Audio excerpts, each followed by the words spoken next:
अब होता क्या है, वो टास्क होने लगता है, टास्क के अंदर लोगों के कलर्स आने लगते हैं, लोगों के बीच में डिस्टेंसेस बनने लगते हैं, लोगों के ओपिनियंस चेंज होने लग जाते हैं। आप देखो पूरा प्लांटेड लगेगा आपको एपिसोड। फराह खान आकर के हर्षद को बोलती हैं कि हर्षद तुम कहीं दिख ही नहीं रहे हो, तुम सिर्फ और सिर्फ ऐसा लग रहा है इसके पीछे पीछे ही घूम रहे हो, शिवांगी के आसपास ही तुम्हारा गेम है। शिवांगी गिर जाती है तो हर्षद को तकलीफ होती है, शिवांगी को लग जाती है तो हर्षद को प्रॉब्लम होती है। मतलब पूरा फोकस हमारा चला गया कंटेस्टेंट्स के ऊपर, सेलिब्रिटी कंटेस्टेंट्स के ऊपर। इसके साथ साथ और हमारा जो कंसर्न चला गया वो ये चला गया हमारा कंसर्न कि राम कपूर सर को भी आकर के फराह मैम बोल करके चली गई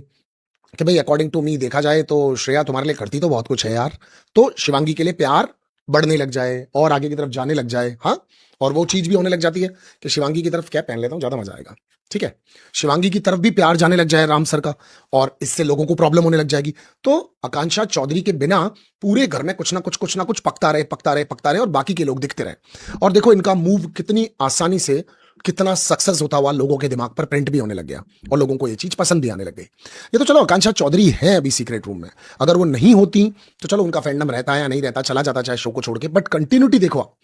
कंटिन्यूटी रहती ही रहती। अच्छा, रियलिटी शो के कंटेस्टेंट्स जो होते हैं उनकी मैं तारीफ करना चाहता हूं यहां पर कि वो शो में जब तक होते हैं तब तक तो भर भर के कंटेंट देते ही देते हैं अपनी परवाह किए बिना, लेकिन वो शो से बाहर जाने के बाद भी लगातार वीडियो कॉल्स पर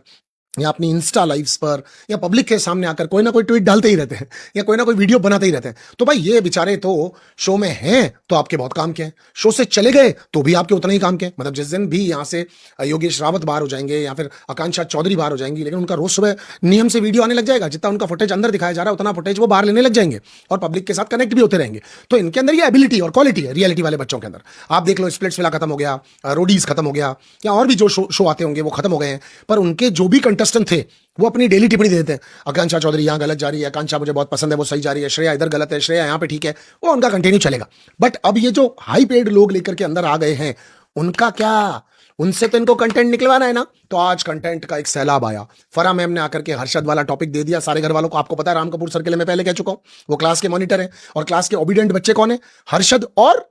शिवांगी, ये ओबीडेंट बच्चे हैं।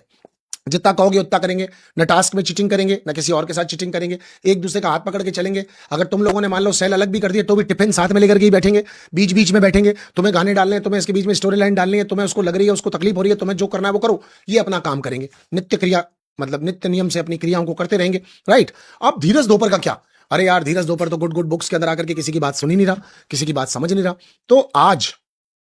धीरज दोपहर का भी कलर बार आया। वैसे धीरज के लिए मैं एक बात कहना चाहूंगा, पिछले 10-15 दिन से वो सबकी सुन रहा है, सबका कहना मान रहा है, बड़े हैं जो कह रहे हैं वो कर लेते हैं, फालतू लड़के लड़कियों से लड़ भी नहीं रहा, पर वो कितने दिन तक अपने आप को शांत रखे। तो आज जब उसको लगने लगा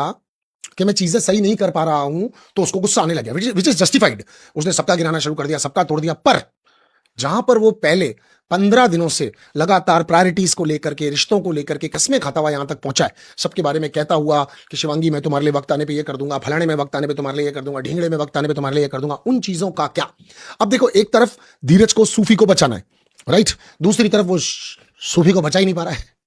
तो सूफी तो घर जा रहा है ना, वहीं सूफी के जो दोस्त हैं वो लोग उसको उतना मजबूत मानते ही नहीं है, चल चल चल आगे चल, स्टोरी लाइन में कहीं वो है नहीं। अब वो दुश्मनों के पास चला गया तो वो दुश्मनों का भी सगा नहीं हो पाया, मतलब दुश्मनों का भी दोस्त नहीं हो पाया। आकांक्षा चौधरी कह रही है कि सूफी इतना गंदा है कि उनके साथ बैठ करके कह रहा है खाने पे पानी नहीं डालना चाहिए था, और मुझसे कह रहा है खाने पे पानी डालने से फर्क ही क्या पड़ता है, खाना तो 90% पानी से बनता है, मानव के शरीर में 75% पानी होता है, अगर इन्होंने थोड़ा सा ले भी लिया तो क्या फर्क पड़ जाएगा। आकांक्षा चौधरी का ये कहना है। और वहीं पर सेम टाइम ये सब अभी श्रेया के साथ हो गए, शिल्पा के साथ हो गए, जबकि वो क्लियर इंसल्ट कर रहे हैं, you are not our competition, हम तुम्हें बाहर निकाल सकते हैं, हमारा तुमसे कोई लेना देना नहीं, तुम तो हमारे लिए गेम में ही नहीं हो, हम तो योगेश को निकालेंगे तो हमको कुछ मिल सकता है, वरना तू तो है कौन, राइट। पर आप ये देखो, उसके बावजूद भी सूफी को समझ में आ गया अपन घर जा रहे हैं, सूफी समझ गया भैया जो कंटेस्टेंट यहाँ पर बैठे हुए हैं उनके अकॉर्डिंगली मैंने तो मेरे हिस्से का कर दिया। नाना की स्टोरी में 6 बार सुना चुका हूँ, मेरे नाना ने मेरे साथ क्या किया, घर वालों ने क्या किया, दुनिया कितनी जाली में मेरे साथ क्या क्या हुआ है, अपने बारे में नहीं बता रहा कि इंस्टाग्राम पर बैठ करके मैं क्या बिचिंग करता हूँ। खुद ने बोला I am outside beach and inside बिचारी। तो बिचारी